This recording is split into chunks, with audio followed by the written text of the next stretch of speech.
Hello, welcome to the Game Chamber and welcome to another AK third generation series painting video, the catchiest title on YouTube.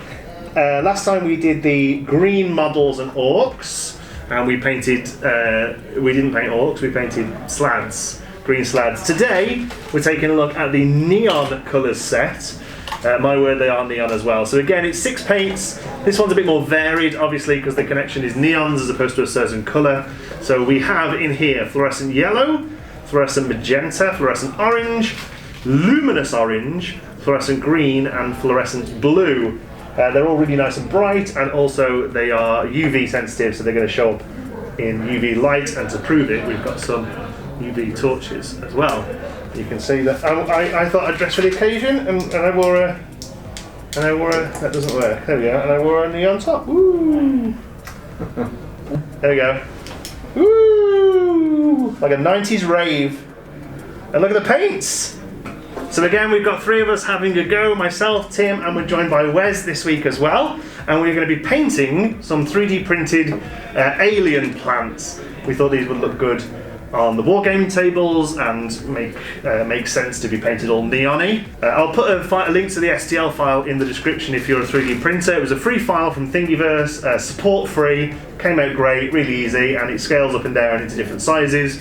Looks really good. So interestingly, of the 6, the blue doesn't really fluoresce. Is that a word? Yeah, I would say it's not reactive. Yeah. I'm not sure what the deal with that is, but yeah, it isn't showing up under the UV light at all, but I don't think we're going to use much blue necessarily today anyway. I wasn't going to use blue. And obviously we're not going to paint these completely neon because it'll look like cheap aquarium furniture if we do. So we're actually going back to the green models set, and so it's most likely going to be based in greens, going up to lighter greens, and then some neons around the top, much like you would have with real flowers, right? The top bits to entice insects or whatever are bright and colourful, so we're probably going to go for something like that. Alright. Let's go! We'll check in to see how we get on painting up those alien plants in a little while, but first of all I want to show you a project that Tim was working on using these neon paints. We very quickly found out with the plants that the use case for these is quite specific, and also you want to be covering pretty small areas.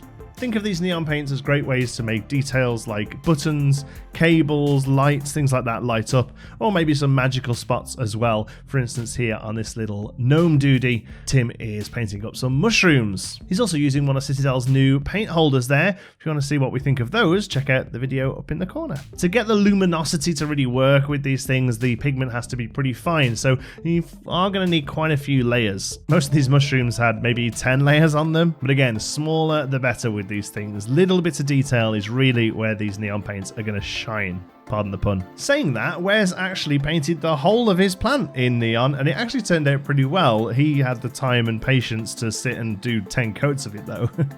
Both me and Tim went for a more sort of detail-y approach where we just add little bits on with the neon paint and using the AK green paints that we really love as the base. Here you go, here is Wes's, really nice and bright, and then under the UV it just blows up, absolutely full of paint. It looks fantastic, really bright, really garish in a good way, I guess. You know, this looks like a big alien plant.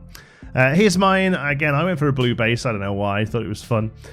But I've just used the neon paints there as accents to kind of shine up the edges of the paint there with little dots, the edges of the plant, I suppose, where you would expect the insects would come and land to suck out the nectar or whatever was going on inside.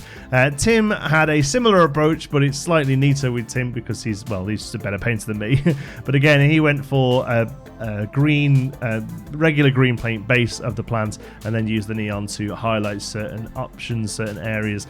Again, he's done the whole of the insides there with a few various sort of splotchy colours of neon, and I think it turned out pretty well. The problem was with these things is we were fighting them the whole time with these plants. This isn't really the best use case for them, but we're kind of happy with the how they turned out, and we think they were funny, and we had a good time painting. Here's what we thought of them. I'm going to show you some better examples later on as well.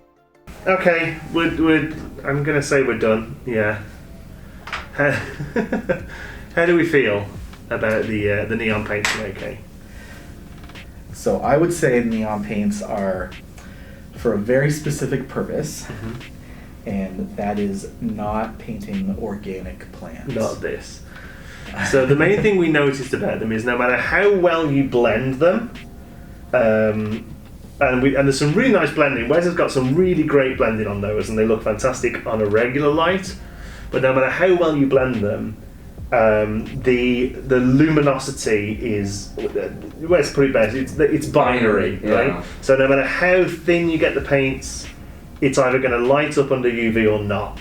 So under a UV light, they all look patchy, blotchy, not really great coverage at all. So I think the use case for neon really should be very sort of, geometric shapes. Sci-fi, Yeah. lighting effects, buttons. Yeah, buttons, bits of glow wire, effects. cable. Like Yeah. cyberpunky armor. Yeah, something where there's a definitive line that you can stop painting at, and I think, and also I think small is really important as well.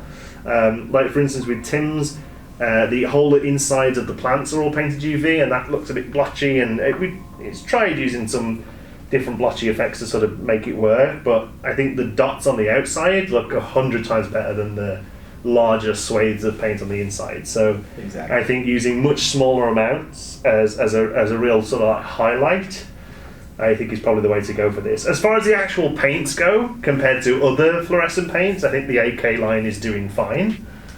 Do you agree? I think it's clear how much we like the green since we went right back to it. Since we've all painted these green again, right? Yeah. So I don't think, what we're saying here is that we're not saying that AK's neon paints are bad. We're just saying that we're just not a massive fan of neon paints in general, I think. So yeah, the go-to neon paints are going to be Vallejo. Yeah. And they perform exactly the same as this. Yeah. So if that's the standard, then these are every bit as good as Vallejo. Exactly. And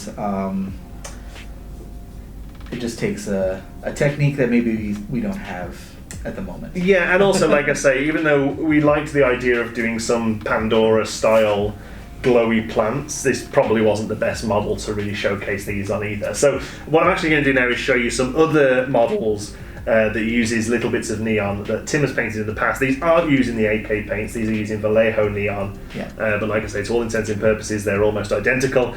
But this gives you a better idea of how to use neon perhaps, and where it should be used as well, and what it looks good being used as, I think. After feeling like we'd given neon paints a bit of an unfair cop, Tim went through his personal collection and found out all the things that he had used neon paints on in the past. Most of these are Vallejo neon, to be fair, but it's similar sort of stuff. Here's a full Infinity army here with awesome orange armor. Then under neon lights you can see all of the little pin detailing there that comes out. Tim was going for a bit of a Tron look with this, and I think he's really pulled it off. I think it looks fantastic. One thing I will say is the camera does not do these things justice. They look so much better in real life.